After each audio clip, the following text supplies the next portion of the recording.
यह कहानी राजस्थान की एक कोटा शहर की भूतिया हवेली के बारे में है।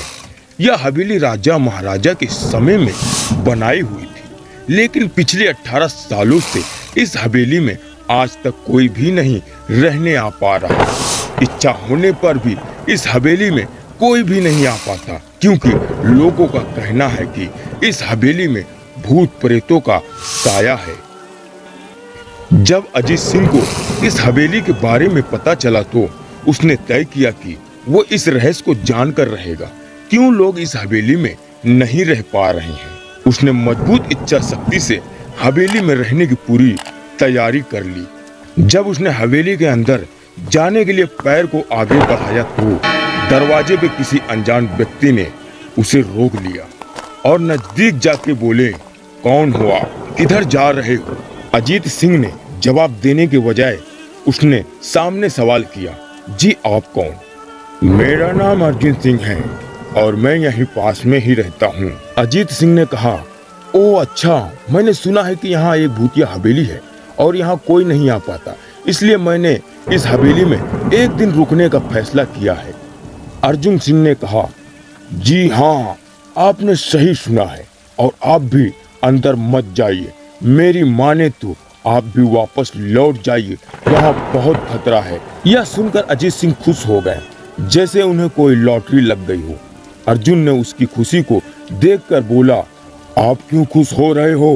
आपको तो भूत का नाम सुनकर डर लगना चाहिए। शायद आपको पता नहीं होगा कि मैं भूत प्रेत में काफी दिलचस्पी रखता हूँ।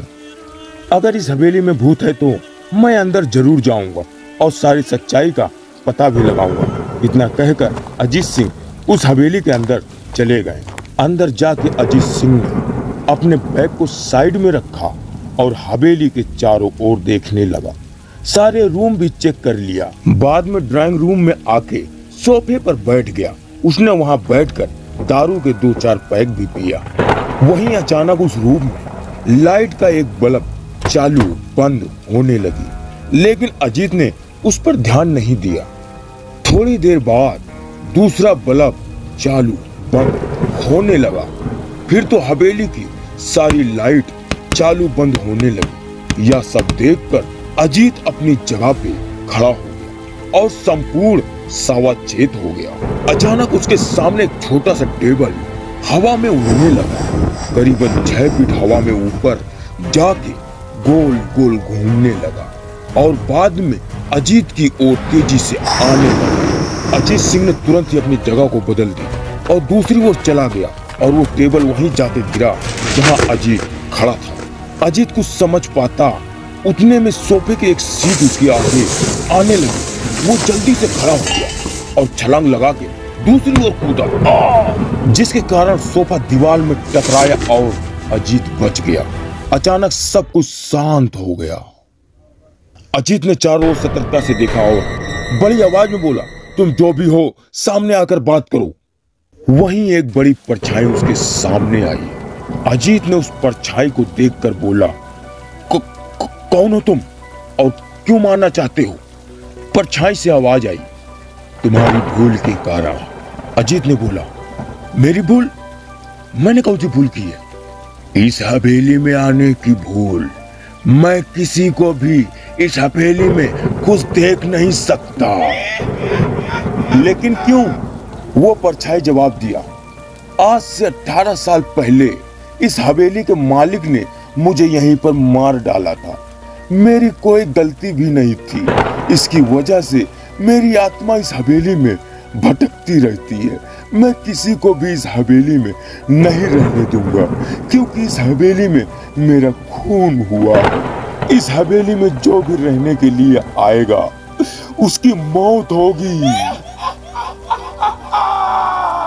अजीत ने कहा, मैं तुम्हें तुम्हारे असली रूप में देखना चाहता हूँ। तुम्हें मारने से पहले मैं तेरी इच्छा अवश्य पूरी करूंगा।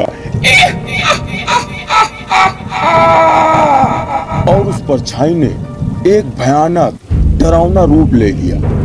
उसका चेहरा इतना भयानक था कि अजीत भी एक क्षण के लिए डर गया था, लेकिन दूसरी क्षण में उसने अपने आप पर काबू पा लिया। बाद में इसने अपनी जेब में से सफेद पाउडर निकाला और उस भूत के ऊपर फेंक दिया। भूत के ऊपर पाउडर पड़ते ही वो जलने लगा, बड़ी बड़ी ज्वाला उड़ने लगी। वो बहुत जोर जोर से चिल्लाने लगा और बाद में पूरी तरह से वो जल गया। उसके बाद अजीत ने चैन से सांस लिया और वहीं पर सो गया। दूसरे दिन सुबह जब अजीत को सही सलामत हवेली से बाहर आते देख अर्जुन को आश्चर्य हुआ।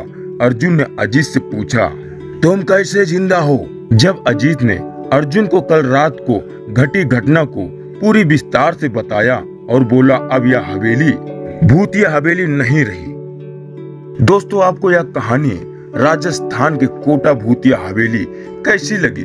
प्लीज हमें कमेंट करके जरूर बताएं। अगर आपने अभी तक हमारे चैनल को सब्सक्राइब नहीं किया तो कर लीजिए। करने के बाद आपको घंटे का बटन दिख रहा होगा, उसको प्रेस कर दीजिए। प्रेस करने के बाद ऑल पर क्लिक कर दीजिए। तो नमस्कार मित्रों, मैं फिर मिलता हूँ नेक्स्ट वीडियो में। तब तक के लिए जय हिंद, जय भारत, खुश रहें, ये ईश्वर से प्रार्थना है मेरी।